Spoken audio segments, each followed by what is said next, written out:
Hello, and welcome to another episode of Adamo Baseball, where I'm your host, Adamo. And in this episode, I'm going to be discussing the team I think, with good reason, is going to win the American League Central. In 2020, they lost the AL Central by, I think, one game. Or at least they were like right there with the Twins pretty much the whole shortened season. And I thought that they actually had a shot at it last year.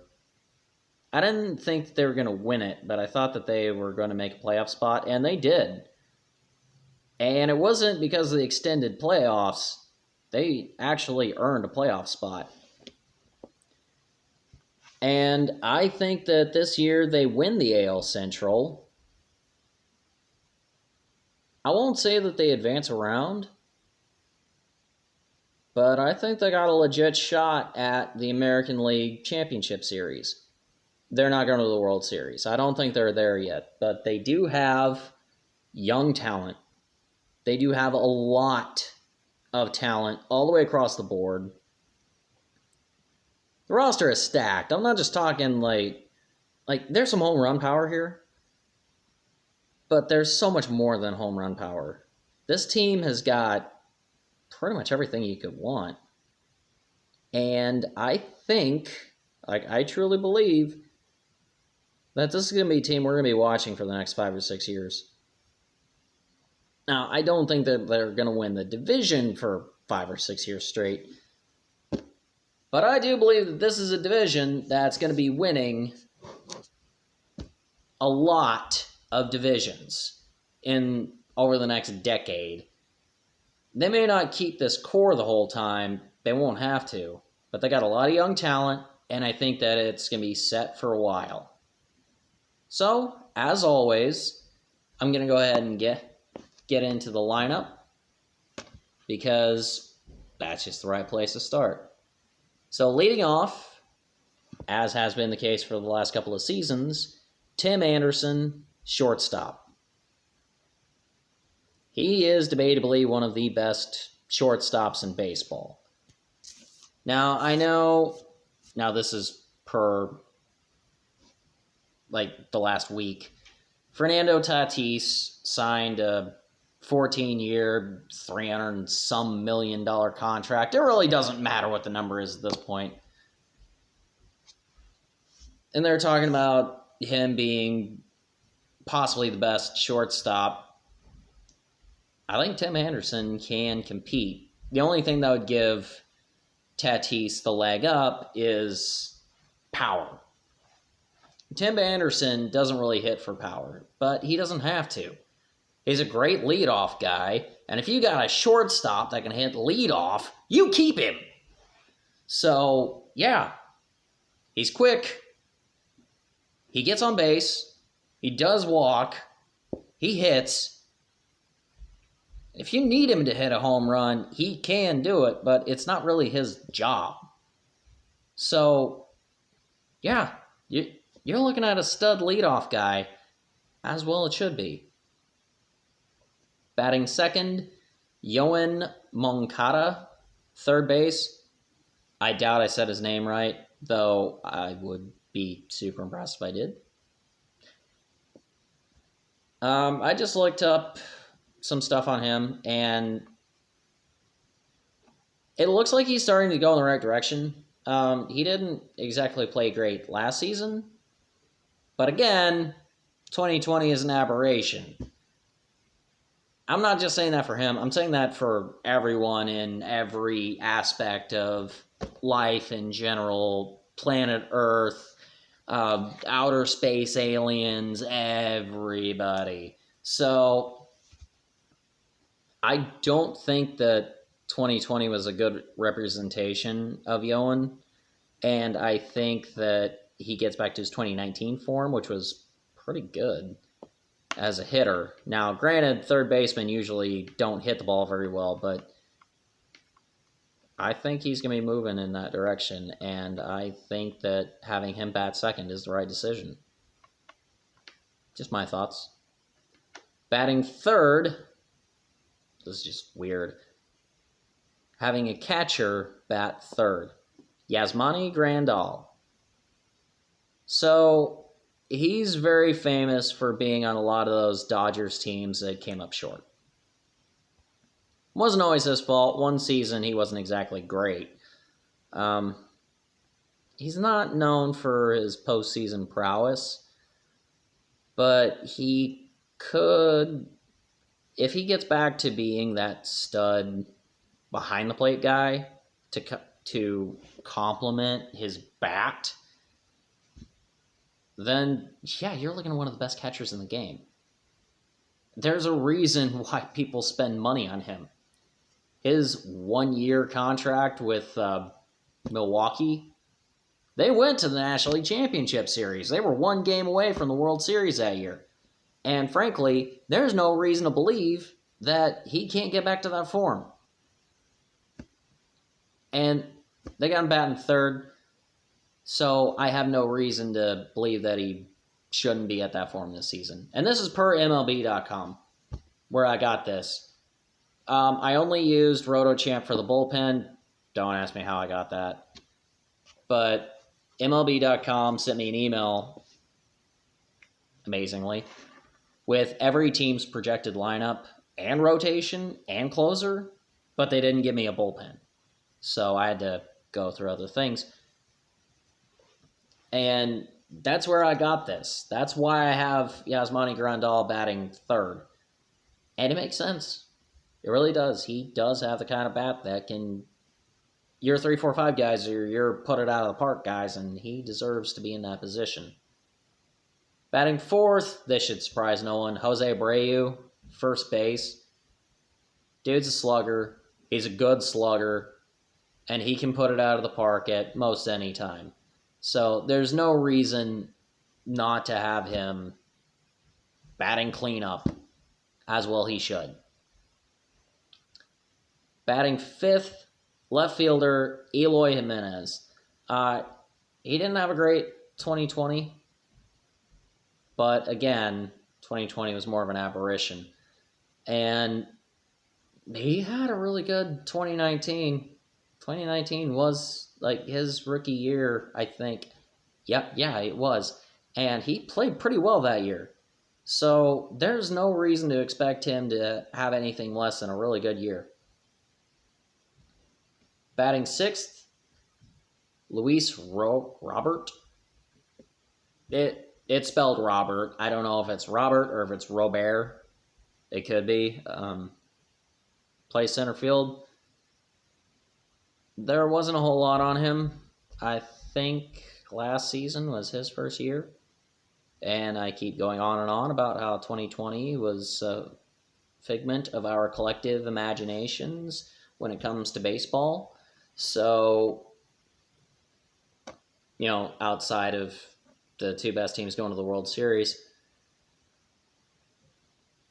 there's really not a lot to go on here. Batting seventh, this is interesting.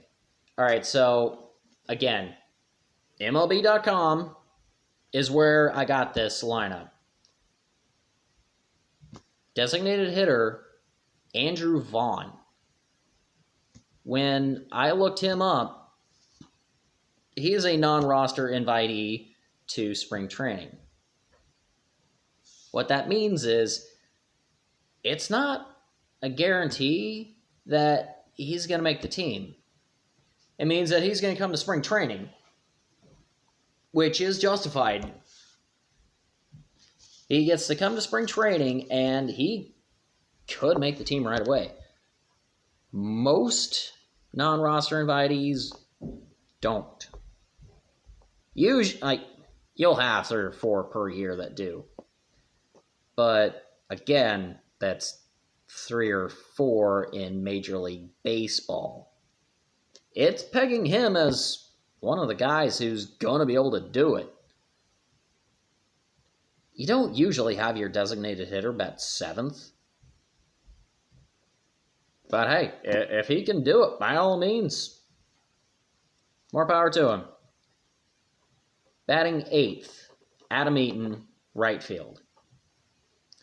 I've seen Adam Eaton play. He doesn't put a lot of runs out of the park. He's not a home run hitter most of the time. He can do it, but he's not a home run hitter.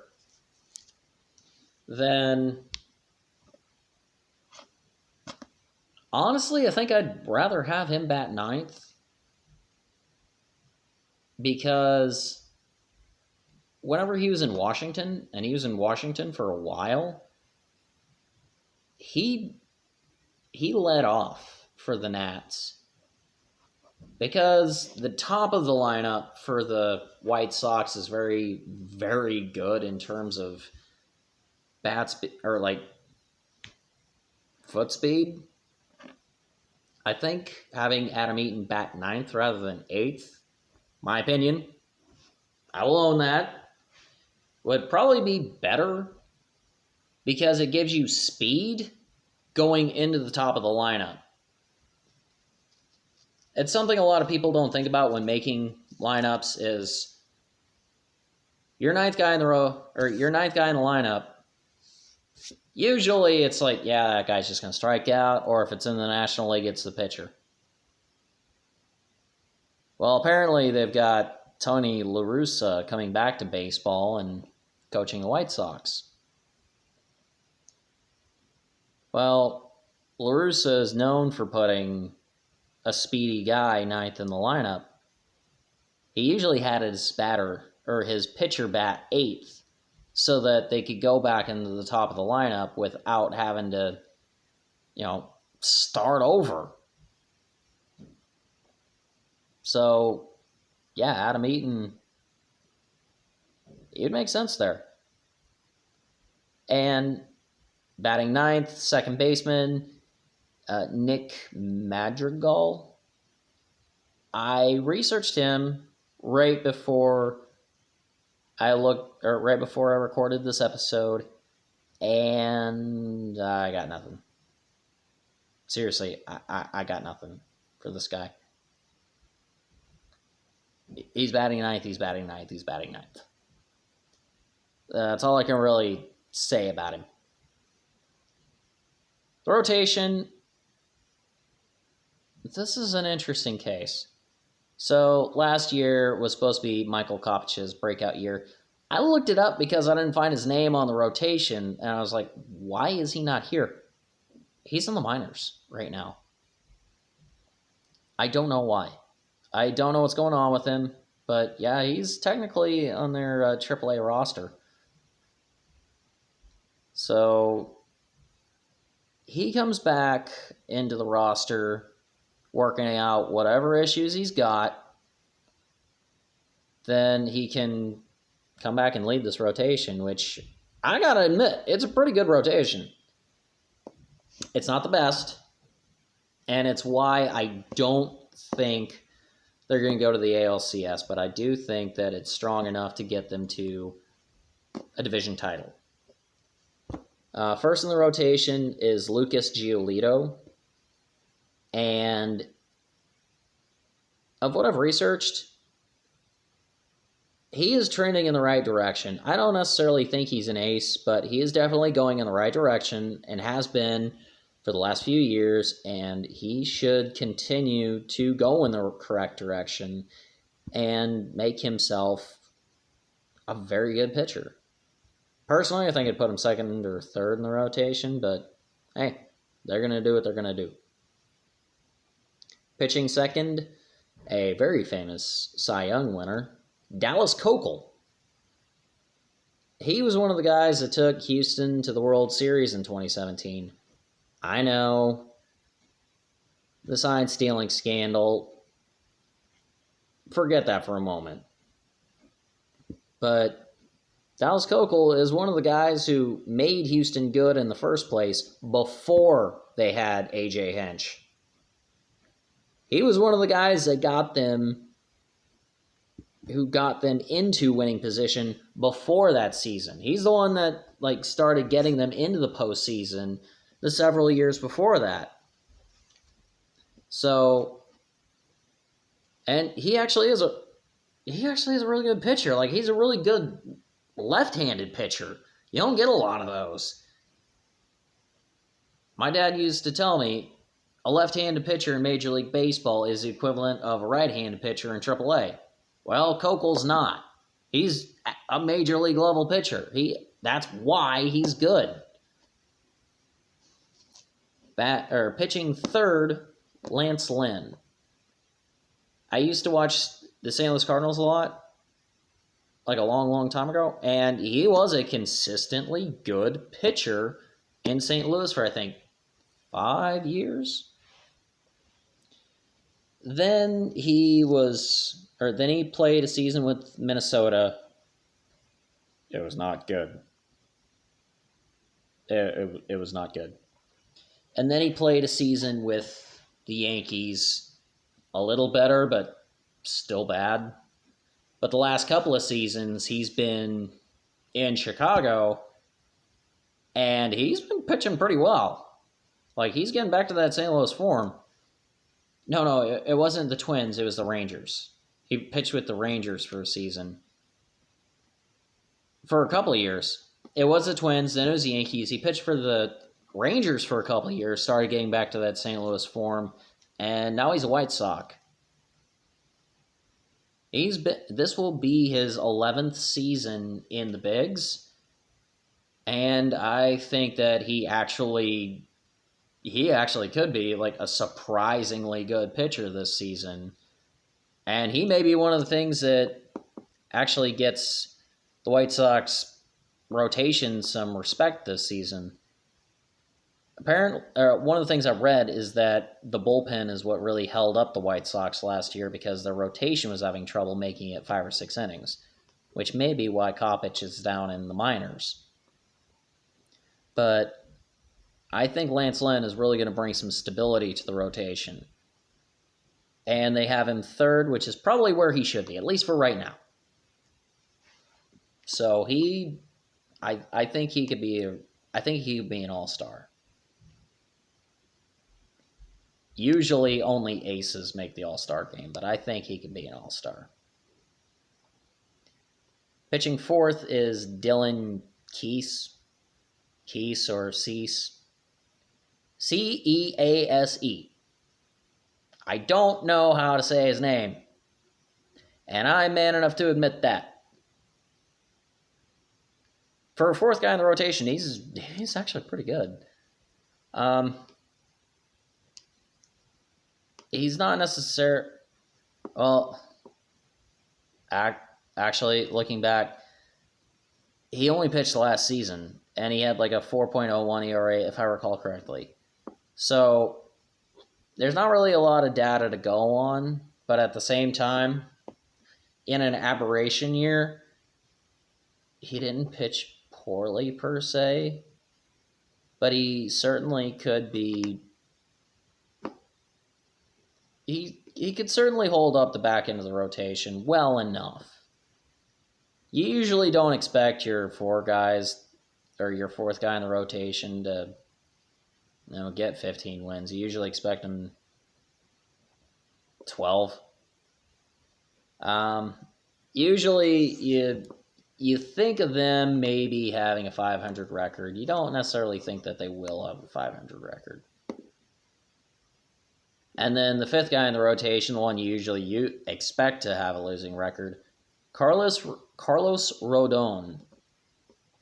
Last year, he was supposed to have like a really standout season, and he was pretty disappointing.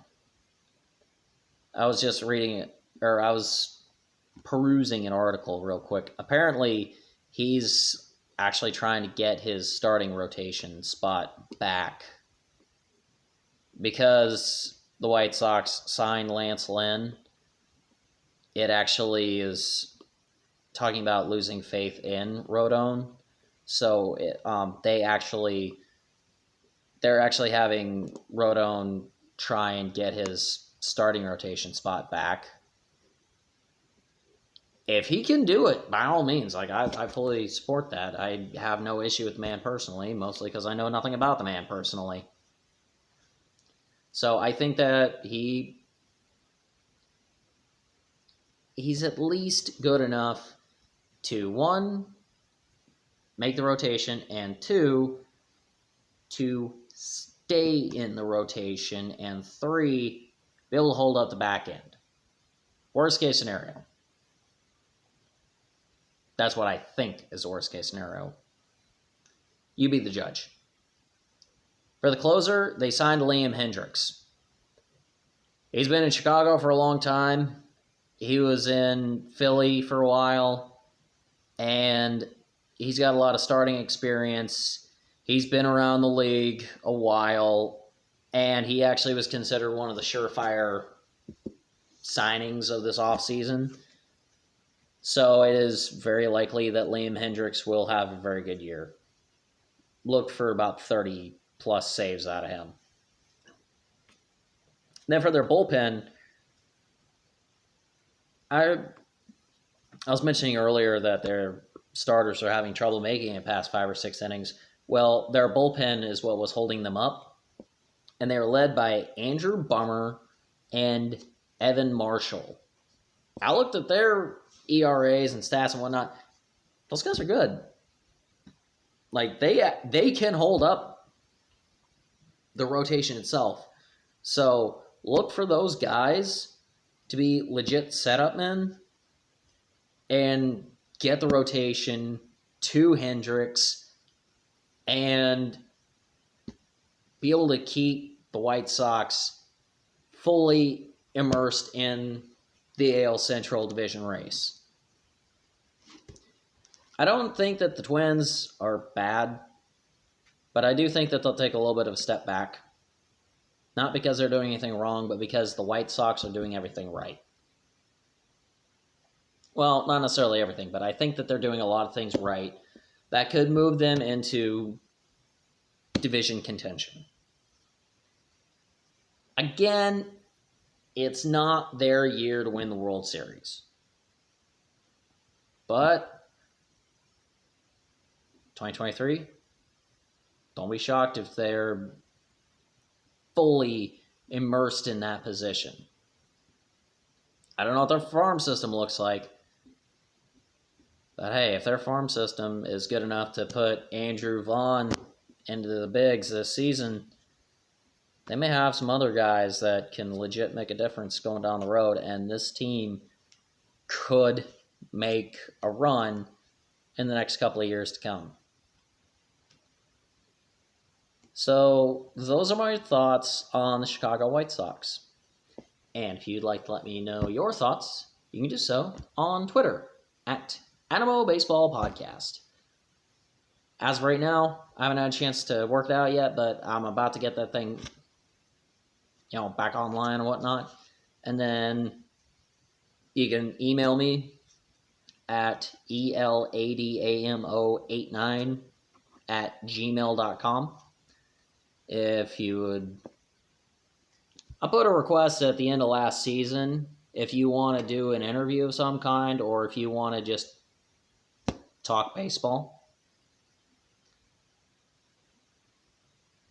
There will be certain rules, but at the same time, I'd be more than happy to do that. Just, you don't have to be famous. You don't even have to, you can be a complete stranger to me. I'd be fine with that. But if you'd like to let me know your thoughts, you can do any one of those things. And if you'd like to support my channel, you can do so on Patreon at Animo Baseball Podcast. That one doesn't have the hyphen or dash, whatever you want to call it. So, with that being said, thank you for listening. Cheers until next time.